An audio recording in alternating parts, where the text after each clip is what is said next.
여러분 안녕하십니까? 대구 경북 소식 전해드립니다. 4대강 사업이 대국민 사기극이며 4대강을 식수로 사용하는 주민에게는 치명적인 위험을 준다는 내용의 다큐멘터리 영화가 내일 개봉합니다. 언론인 최승호 감독의 다큐멘터리 영화 추적이 그 주인공인데요. 최 감독이 17년간의 집념으로 쫓아온 4대강 사업의 진실을 스크린에 담아냈습니다. 신병철 기자입니다. 영화 추적은 2008년 이명박 정부가 추진했던 4대강 사업의 실상을 그대로 보여줍니다. 홍수 예방과 농업 용수 확보라는 명분 뒤에 숨은 진짜 목적은 국민들의 반대로 무산된 대우나 건설을 위한 사전 정비 작업입니다. 2,500톤급 선박이 오갈 수 있게 강바닥을 일률적으로 6m 깊이로 파낸 비상식적인 공사가 이를 여실히 증명하고 있습니다. 거대한 토목 공사로 강의 흐름이 막히면서 한때 7수의 맑은 물을 자랑했던 강들은 생명을 잃고 죽음의 강처럼 전락했습니다. 멱 감을 수도 있었고 물고기도 잡을 수 있었고 어린아이들이 그 강에서 놀 수도 있었고 그런 강이었는데 이거를 한순간에 저수지처럼 이렇게 파가지고 운하로 만든 그 강이거든요. 특히 이 영화는 여름이면 강을 뒤덮는 초록색 물감을 뿌려놓은 듯한 녹조의 심각성을 적나라하게 보여줍니다. 녹조 독성 물질인 마이크로세스틴이 농작물은 물론 낙동강 주변 주민들의 코 속에서도 검출되고 있는 것입니다. 돌을 많이 세웠기 때문에 그만큼 물이 정체돼가지고 녹조가 많이 발생할 수밖에 없고 독소가 주변 주민들의 코에서 발견이 되는 거거든요. 영화는 단순히 4대강 사업 자체의 문제를 지적하는 데 그치지 않습니다. 이명박 정부의 언론 장악이 어떻게 4대강 사업의 거짓말을 감추는 데 이용되었는지, 그리고 일부 언론의 왜곡된 보도가 어떻게 진실을 가렸는지를 면밀하게 조명합니다. 어처구니 없는 비극이 정치 권력과 언론의 공조 속에서 어떻게 탄생하고 은폐되는지를 보여줍니다. 녹조가 있고 물이 멈춰 있는 그런 것을 강이라고 이렇게 아이들이 그리고 있는데 강이라는 것이 우리의 생각 속에서 사라져 버린다면, 그 개념이 사라진다면 우리의 미래가 과연 아름다울 수 있을까요? 영화 추적은 8월 6일 전국적으로 개봉되며 대구에서는 롯데시네마 동성로와 성서, 메가박스 대구아시아, 5호 극장 등 4곳에서 상영됩니다. MBC 뉴스 신병철입니다. 우리나라 철강업계가 국내 건설 경기 침체와 중국산 저가 공세, 미국의 관세 50% 부과로 삼중고를 겪고 있습니다. 철강공단이 생긴 뒤 한 번도 겪어보지 못한 위기를 극복하기 위해서는 정부 지원이 절실한데요. 산업위기 선제 대응 지역 지정을 위한 민관 합동실사단이 포항을 찾았습니다. 김기영 기자가 보도합니다. 산업부, 기재부, 산업연구원 등 민관 실사단 20여 명이 포항을 방문했습니다. 지난달 18일 경상북도가 산업통상자원부에 제출한 산업위기 선제 대응지역 지정 신청에 대한 후속 조치입니다.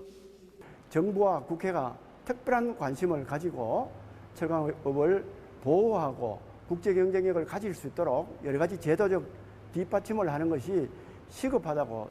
실사 결과를 바탕으로 심의를 거쳐 빠르면 9월 중 지정 여부가 결정될 것으로 보입니다. 산업부로서는 신청서 접수 이후 지정 요건 충족 여부와 지원 대책에 대해서 관계부처와 현재 검토 중에 있으며 오늘 현지 실사를 바탕으로 해서 지정 절차를 신속하게 진행할 계획입니다. 실사단은 앞서 포스코와 현대제철을 방문해 철강산업 위기 현황을 들었습니다. 최근 1년 새 포스코는 1선제 공장과 1제강 공장 폐쇄, 중국 장가항 불수강을 매각했고 현대제철은 포항 2공장 폐쇄와 포항 1공장 중기사업부 매각을 추진 중입니다. 창사 이래 최대 위기에 직면한 철강사들은 지원 법안이 산발적으로 발의돼 있어 효과성이 미흡하다며 정부의 종합적인 지원을 요청했습니다. 저가 수입제 무역 구제 조치와 연간 6천억 원이 넘는 전기료 감면, 수소환원 제철소 부지 확보와 관련해서는 어민회 보상협의 중재와 예산 지원, 제철소 건설 공사의 외국인 고용 규제 완화 등을 건의했습니다.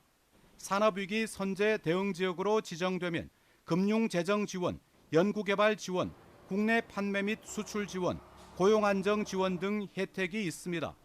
태풍 흰남 롯데 포항은 한 차례 지정돼 2년간 1,772억 원을 지원받았습니다.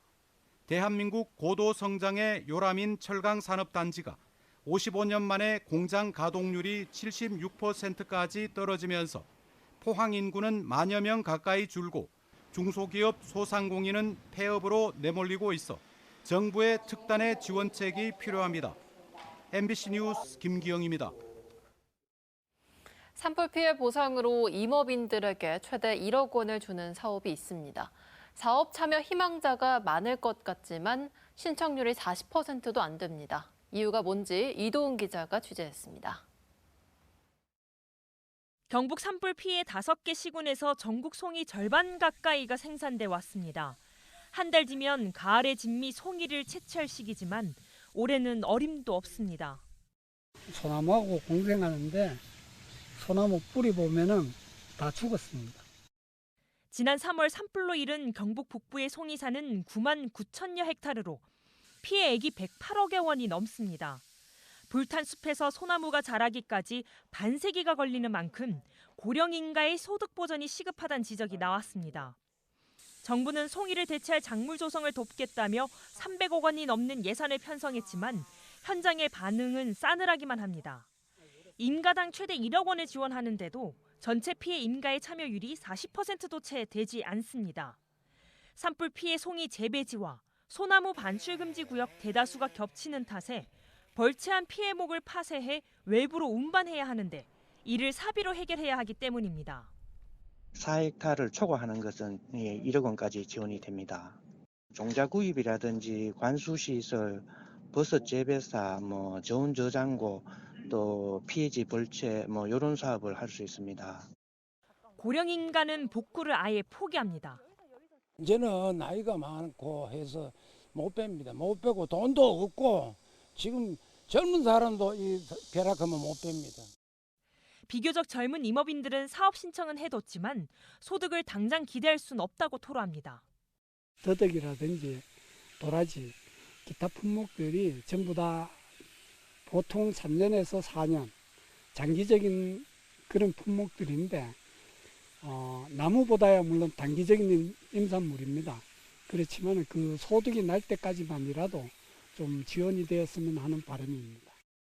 집까지 잃은 이재민에게 1억 원 규모의 대체작물 지원금은 적지 않은 돈이지만 사실상 쓸 수 없는 그림의 떡인 셈입니다.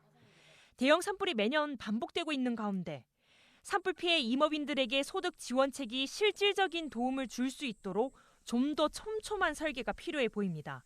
MBC 뉴스 이도훈입니다. 경상북도가 내년 국비 예산 목표를 올해보다 5천억 원 증액한 12조 3천억 원으로 잡았습니다. 국회가 구성한 에이펙과 산불특별위원회 활동에 큰 기대를 걸고 있는 가운데 이철우 도지사가 모레 구윤철 경제부총리를 만나 국비 지원을 부탁합니다. 윤태우 기자가 취재했습니다. 국민의힘 상주 문경 지역구 이미자 국회의원이 지난달 31일 경상북도를 찾았습니다. 내년도 국비 심의를 총괄하는 국회 기획재정위원장 자격이었습니다. 이날 예산정책협의회에서는 대구 경북 통합신공항의 국가주도 건설과 산불 피해 복구비 지원 및 특별법 제정, 에이펙 정상회의 지원과 포항 영일만항 개발 등 경북의 주요 현안이 두루 논의됐습니다. 이미자 위원장은 경상북도의 주요 국비 사업에 대한 국비 지원이 이뤄질 수 있도록 힘을 보태겠다고 약속했습니다. 경상북도는 이날 오후에 곧바로 기획재정부를 방문해 조용범 예산총괄심의관 등을 만나서 내년 국비 예산 지원을 요청했습니다. 경상북도는 내년 국비 예산 목표를 올해보다 5천억 원 증액한 12조 3천억 원으로 잡고 기재부와 국회를 상대로 대대적인 설득 작업에 나서고 있습니다. 국회가 만든 특별위원회 중에 경북과 관련된 에이펙 정상회의와 산불 지원 특위에 기대를 거는 모습입니다. 현장에 대한 정책 지원이나 필요한 예산의 추가 지원 등이 논의될 수 있습니다. 그래서 그러한 부분에 대한 후속 예산 지원도 더 확대될 수 있는 여지가 있기 때문에 저희가 특위에 많은 활동과 지원을 기대하고 있습니다. 이런 가운데 이철우 경상북도 지사는 모레 구윤철 경제부총리 겸 기재부 장관을 만나 협조를 부탁할 예정입니다. 일부만 반영됐거나 아예 반영되지 않은 주요 현안을 기재부 심사에 반영하는 게 또 다른 숙제입니다. 내년 정부 예산안은 기재부 심사를 거쳐 다음 달 국회에 제출됩니다. 경상북도의 국비 예산 확보 총력전이 결실을 볼 수 있을지 주목됩니다. MBC 뉴스 윤태호입니다. 여름방학을 맞아 지역에서도 아이들을 위한 다양한 행사가 열리고 있는데요. 국립대구과학관에선 눈에 보이지 않는 전파를 이해해보는 체험 교실이 진행됐습니다. 손은민 기자입니다. 무전기에 주파수를 맞추자 멀리 떨어진 친구가 하는 말이 들립니다. 음성 정보를 빛의 속도로 전달하는 전파를 이용한 겁니다. 내 목소리가 전파로 바뀌어서 날아가고 거기서 이제 또 상대편 목소리가 이렇게 넘어와서 들리고 그 전파의 주파수를 여기 이제 그래프상에서 이렇게 볼 수 있게 만들어 놓은 장치예요. 이거는. 사방과 천장, 바닥까지 금속으로 둘러싸인 방에 들어오자 스마트폰이 먹통이 됐습니다. 아무것도 안 되는데. 전화도 안 되고 메시지도 안 되고 아무것도 안 돼요. 전파를 차단하는 금속의 성질을 이용한 차폐 시설입니다. 매일 쓰는 휴대전화와 TV, 컴퓨터부터 자동차와 비행기까지 모두 눈에 보이지 않는 전파를 쓴다는 걸 직접 확인한 아이들은 그저 신기합니다. 식당에서 직원 부를 때 벨 누를 때도 전파가 사용된다는 게 신기했어요. 앞으로는 이 기기에도 전파가 사용되는지 궁금해할 것 같아요. 대구 전파관리소는 지역 초등학생을 대상으로 올해도 어린이 전파 교실을 열었습니다. 전파가 우리 생활에서 얼마나 쓰이고 어떤 원리로 작동하는지 아이들 눈높이에서 체험해보는 프로그램으로 2002년부터 매년 열리고 있습니다. 다양한 그 전파 체험을 통해서 미래 세대의 어린이들이 전파의 미래 과학, 전파의 주역으로 자라날 수 있도록 꿈을 가질 수 있는 계기가 마련되었으면 합니다.